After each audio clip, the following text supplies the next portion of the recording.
all of you should come to the district tomorrow and pick your letters. Even if you come today, you will get them. If you fail to come today, come tomorrow. Ending by making a humble appeal that we need you people to wake up. Wake up.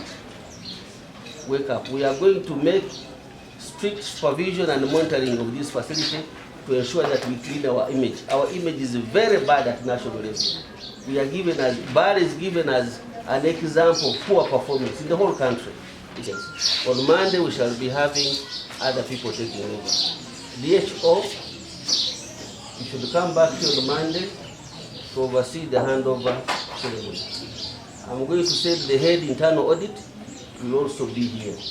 But what I wanted to bring to your next go, that after my arrival, that week, I worked a lot there at night after Thursday.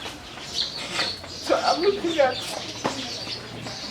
the issue of shortage of staff, because my other colleague was in a training, and then the others, the two were off, then the other one was sick.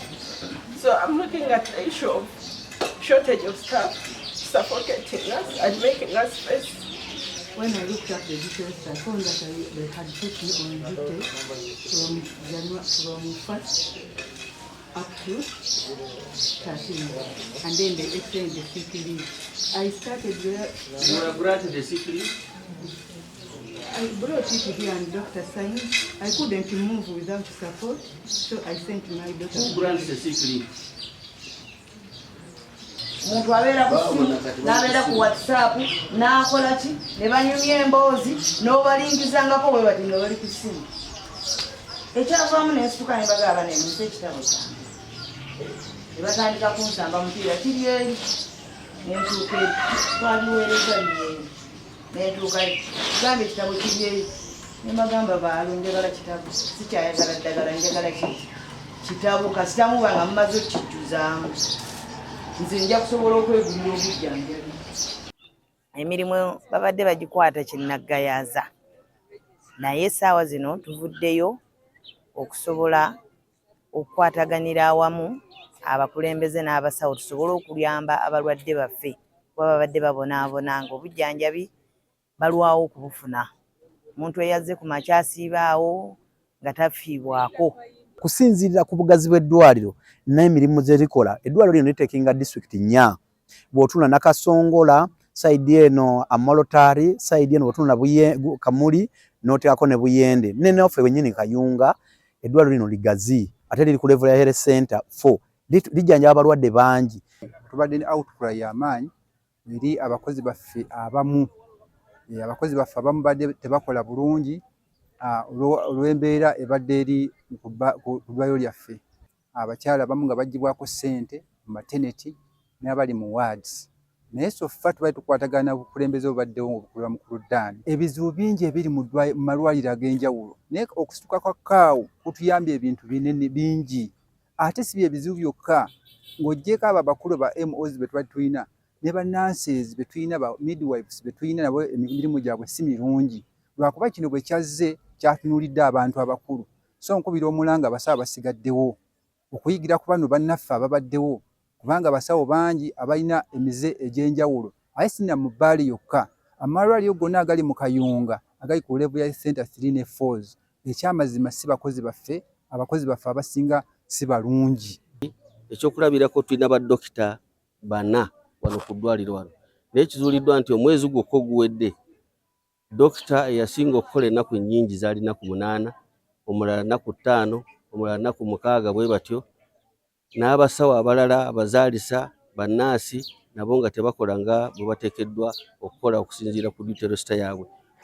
Waliwo Dr. Kiyimba Daniel, ne wabaawo Dr. Nsereko Isaac Moses, ne wabaawo Dr. Wabigogobye Herbert, then asembayo Dr. Wokuna ye Dr. Mabinda John Wanda. So beba Dr. abana ababadde bakola wano era bonna bawumuziddwa olwaleero.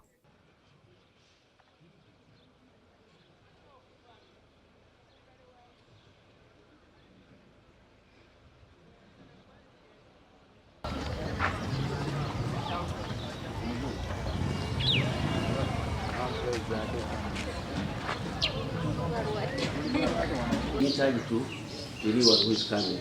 And I hope that is clear. So with these few words, permit me to end here. You know. Last.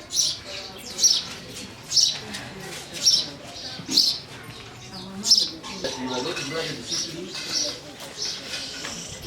because you should know. It is only the cow who grants sick leave, not the doctor, not even the. And you explain.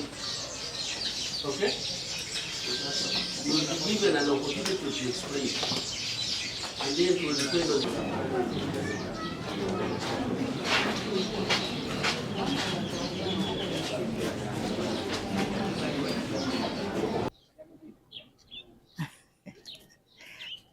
Hello. Amin. Kubona bayimiriziddwa n'ogiye kababira abadisitulikiti abasigadde bonna kati ana ekyo gavumenti bakimanyi bajja ne bakola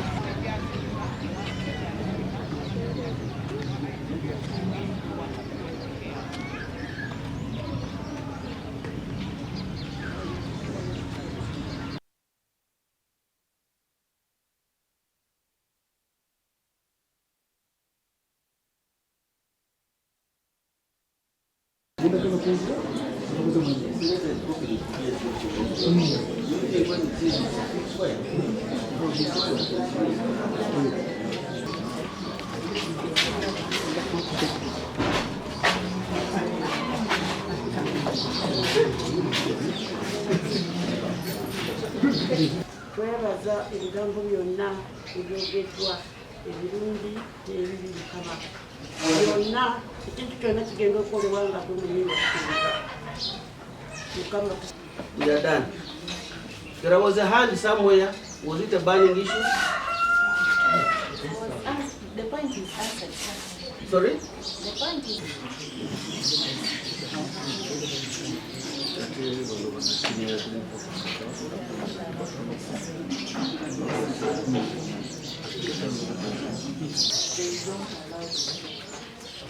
so that is also another area that we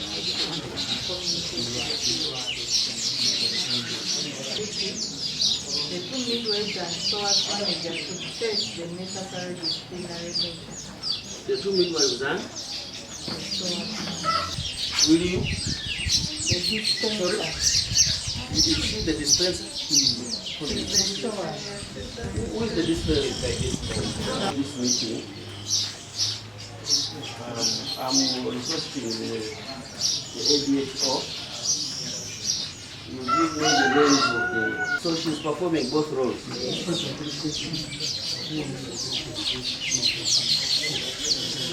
Are you meeting any challenge? The performing two.